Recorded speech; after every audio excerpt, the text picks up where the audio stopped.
welcome guys. Here is the PYP Traveler, and we are here with Mr. Martin Richards, who comes from for educators. Good. So we're here to discuss about similarities that we face in PYP, which is a primary years program for students, and for coaching to teachers. You are in Gothenburg, right, in Sweden? I'm living in Malmö right now. Oh, Malmö. But yeah, I moved. Yeah, still Sweden. I know some. So this is the center of the organization at the moment. Okay. We're shifting. I started back in 2014 in October, I think, with an idea. It's now an organization, and it's more than one person can cope with. And true to form, I said, well, it's not me anymore, guys. We have a team, core team, I think we call ourselves. And we're gathering this autumn to pass on our passion to a team of people, rather than it all going through being focused on one person.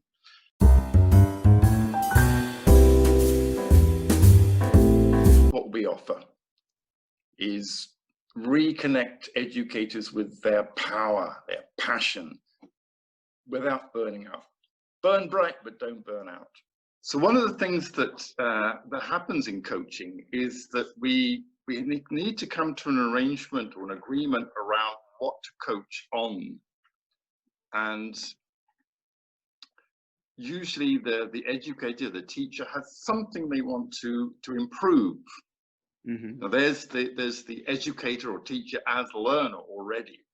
So they might say it's classroom management, or it might say I'm doing chemistry experiments and I'm a little bit new at that, or the students tend to get out of hand because I give them vague instructions, or I think that might be it.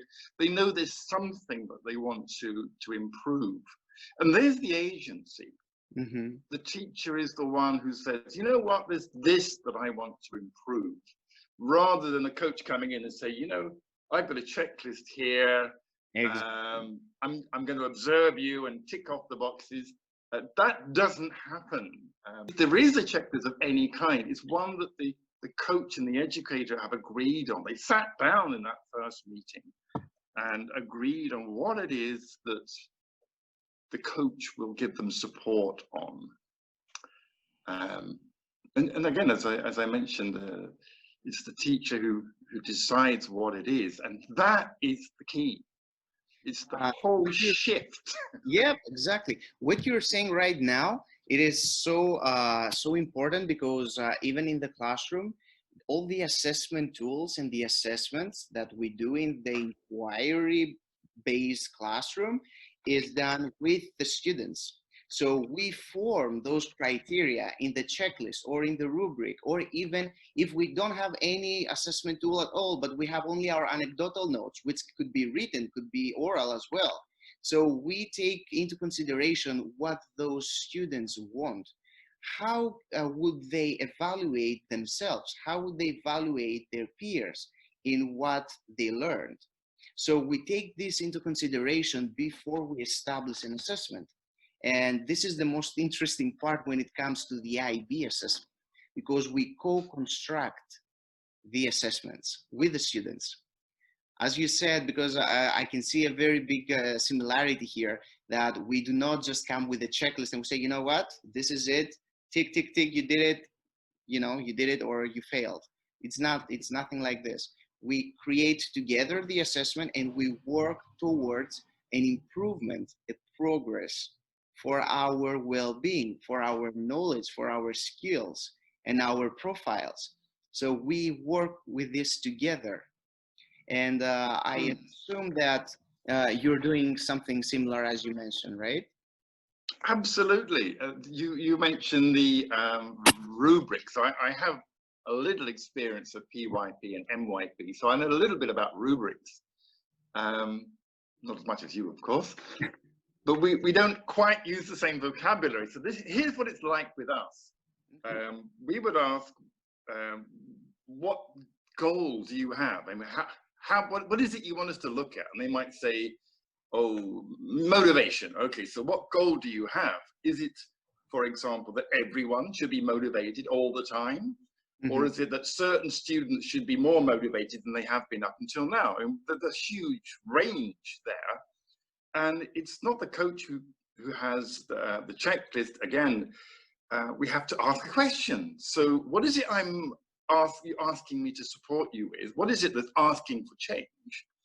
And how do you know that it's changing? How do you know that you've arrived at this goal? And often the goal is something measurable, but not always. Sometimes it's a feeling.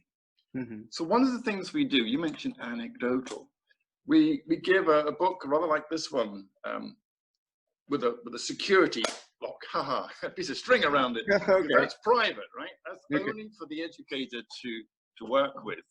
And we say, write down everything that's happening, and every now and again we'll dip into it for learnings. And that could be the assessment parallel in the coaching world. The educator reflects on their own learning, whether it's knowledge. Sometimes they need to go and find out how to do something or what needs to be done. They need to read some material, perhaps online, perhaps a book. They might need to go on a course. They might need to develop skill. All of this comes out of the journal.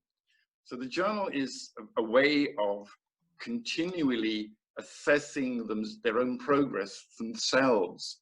And we certainly would encourage including the students in that. If the students are capable of giving sensible feedback, the feedback that the teacher can take. The PYP actually, we have the Essential Agreement. So we start the year, and it would be more beneficial if we start every unit, like we have 6 units of inquiry along the year. So for every unit, it would be ideal if we could have a new essential agreement, and we set the routines, we set the rules. What should we be doing in this unit? What did we learn from the previous unit? How can we improve it in the next one? So in the last unit, which is the 6th one, we have a culmination of the essential agreements, and we try to cascade down all those points, and we are finalizing the essential agreement of the year. So if those students continue with us in the next year, then we start with this essential agreement and we build on that. So it's a continuum, because our development is continuum, like it's not fragmented, right? So I assume that you're doing something similar. It sounds like it, yes. We certainly don't have an assessment, but we do have an agreement, the coaching agreement. Actually, it says we both got to turn up fully, authentically, as 2 human beings. And on the days when one or other person doesn't feel fully there, you just name it. You just say, today I feel really tired, because that could be where the coaching goes. Or it could be something you name, and then we move on to the other elements of the coaching. So the authenticity is involved. Otherwise, the coaching is, the agreements are both in the long term and the short term, like this moment. In fact, you can renegotiate the contract in the middle of a coaching session if you feel that it's not working for you. You're both grown-ups, so you can actually call on the agreement as the means of supporting the relationship. If it's not working, it's not working. So let's make a change in the agreement. For example, what I understand is that you're trying to inquire, right, through what issues every teacher may have in their classroom or even in their working environment, because from what I understand, you also provide emotional support and psychological support in how to deal with the professional life. This is very interesting, because what we do in the PYP is that, of course, it's a holistic program, so all of this is included, but we also focus on the cognitive skills of the students.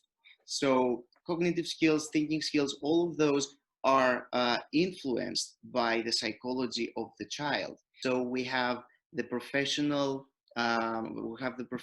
targets that we have to complete, like the objectives, and we also have the emotional overload from various reasons. So here is what the coaching comes to cover up, right? Absolutely, yeah. You're raising so many points. It's difficult to keep up with you. So let me try and pick a few here. One is the range of coaching. Again, this is in the agreement. We have an agreement to turn up, but what are we coaching about? And usually, if I'm taken into a school environment as a coach for a teacher, there's a classroom or a class involved. Usually, I mean, almost every time actually. Yeah. But that's not always our main focus, because as you've mentioned, the teachers are human beings and they're in an environment that's quite stressful, quite demanding.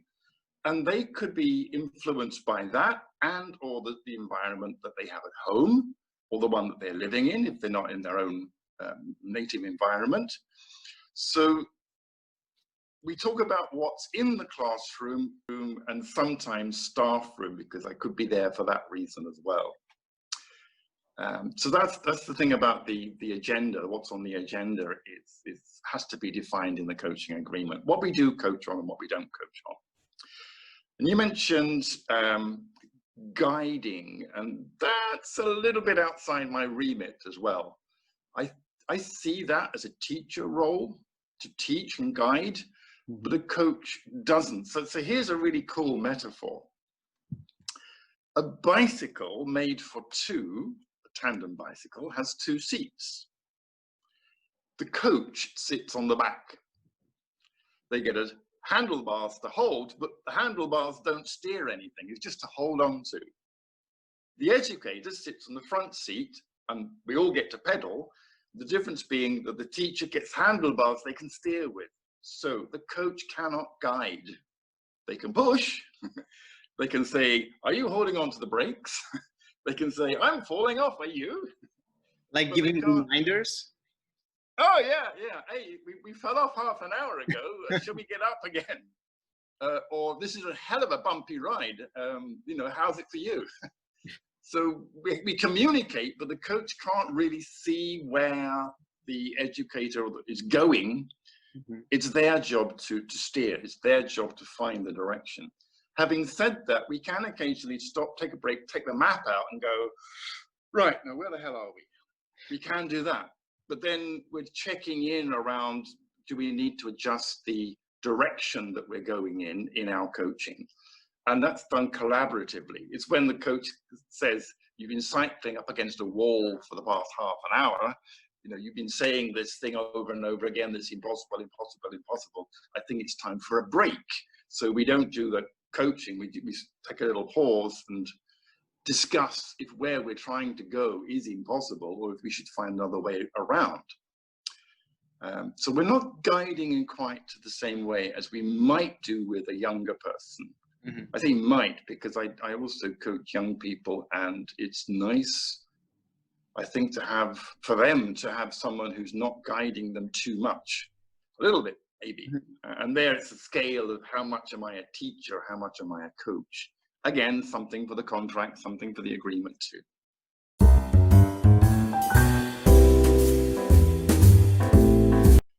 In some schools, experienced people who are near to burnout have been given support in the form of extra adults in the room to support in some way. Sometimes that's a new teacher, which I find really interesting.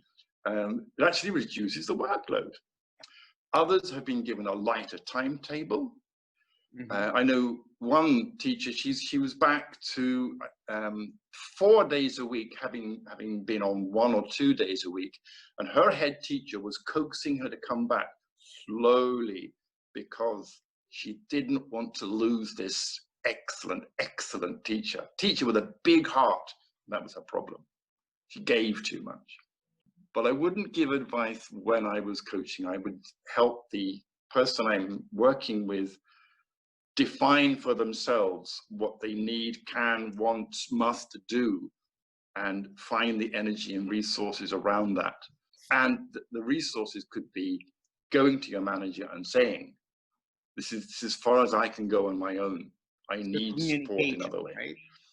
Absolutely. And learn to do it early on rather than waiting until you run out of energy. Exactly. Yeah. And then I would worry that the people around this person I'm coaching, why aren't they hearing this? Or maybe they are, but they're misinterpreting it. Here's an example again.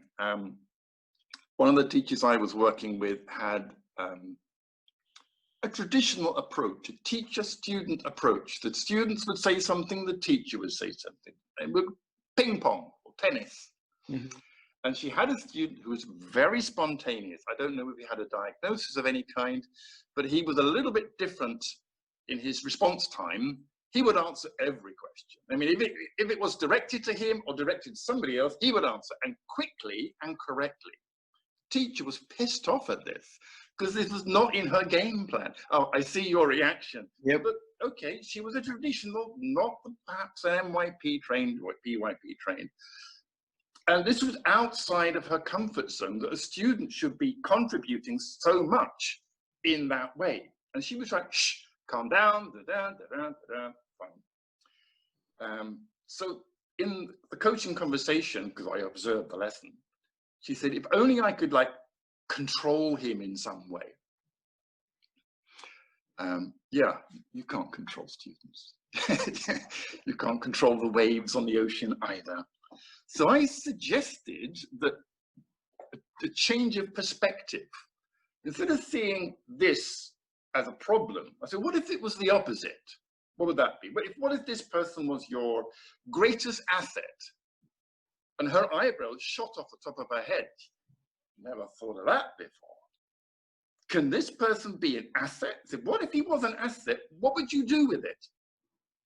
And suddenly her creativity got going. Oh, but I could bring him up. I could use him as a second teacher. He's always right. He's always quick. He loves, yeah, he wants to be, yeah, you got it. You got it. But she got it for the first time that day after many, many years of teaching, because she'd never had that kind of student before.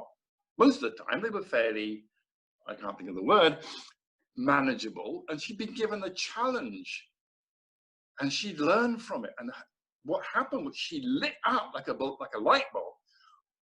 Problems are my learning. Woo! Yeah. And then she switched her attitude from I got problems in my classroom to I have loads of assets in my classroom. And just that mindset of switch from things that are supposed to be a certain way and they're not, it's a problem, to things are the way they are, how can I use it? How can I make the best learning out of this? So you got it straight away, but for her, this was a revelation in that moment. What you're talking about right now, first of all, you have mentioned most of the key concepts that we are using in a PYP classroom. You talked about perspective, change, function, causation, like all those key concepts are fundamental for the PYP teaching. So here we have the commonalities right now. I'm just breaking it down for us. Then you talked about roles. So if someone has some skills and attributes or gifts, why should you try to control them or try to manipulate it in the formation that suits you best or you are familiar with? But why don't you take advantage of it and utilize this strength to empower your whole classroom, to make your job easier? Because by appointing roles, this is what we do in a PYP classroom as well. We appoint roles. So we have, for example, someone who's responsible for the lunch boxes, let's say, or someone who's responsible for picking up the trash from the floor, or someone who will be teacher's assistants for the week, because students become autonomous, they become independent, they start thinking in a higher order level. So if I am responsible for the trash of the floor, then if the floor is clean, then I can say, you know what, you are all working and you live in a classroom clean because I did it. And then the self-esteem goes up, they become bigger risk takers, and they become more principled. So at the same time, when you appoint roles, you make advancements not only in their personalities, which is what we strive, but also into their skills, because they learn, they socialize. Imagine if you see a student coaching in their level, another student on how to be more principled in the classroom. Because of course we have to, like level down the prerequisites for whatever term we're using when it comes to 5 years olds or 6 years olds. But just if for example, a student is advising, which you hate this word, I'm sorry, coaching some others, coaching some others to be more principled in the classroom or feel better for themselves. Like, this is what I understand. Like the commonalities that I can spot. Yeah, yeah. I'm really pleased that there are so many. This is what we said when we set up this call. Let's look at the differences and commonalities. And it was the commonalities that got me excited, because for the same reasons you pointed out, teachers they work at a higher level. But you said they become more principled. They work less, but work is the hard stuff. I'm not saying they do nothing. I'm saying it's less difficult for them to work.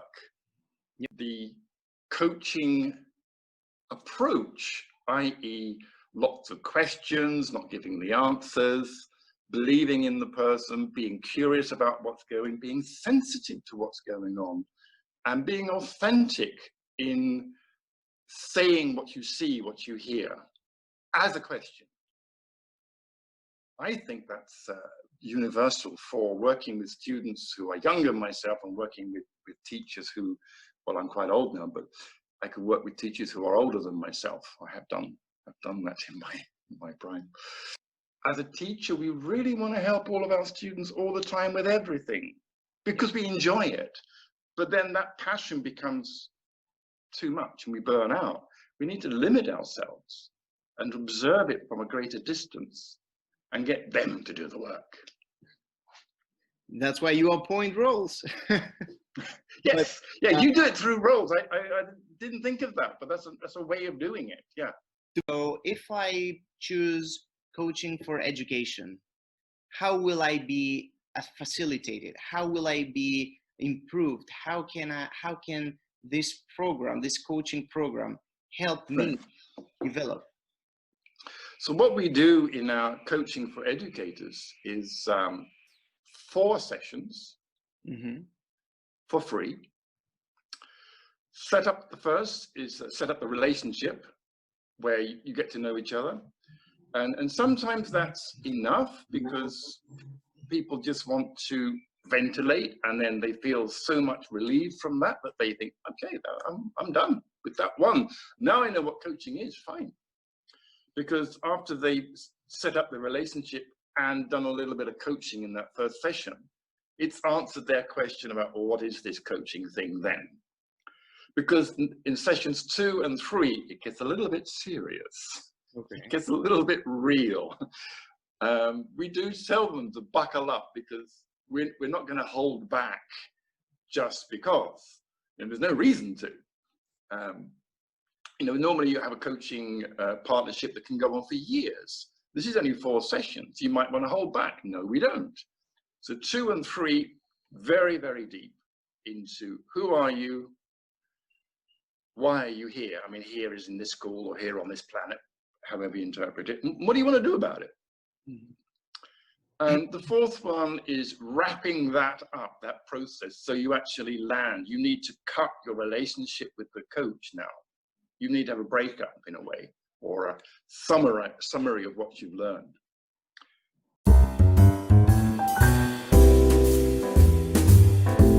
I would like to thank you so much. I think that you offered a lot to our PYP channel. I think that many teachers will approach you for sure, because honestly speaking, like, we are living in in a rat race, and it would be nice to just chill and like enjoy what we're doing, because everyone is dealing with their own skeletons in their closets, right? So if we have someone like a coach to be able to ventilate, as you say, and then get coached to be more productive, to be more vivid, and to have more energy to do what we love best, I think that this would be dreamy for all the gazers out there.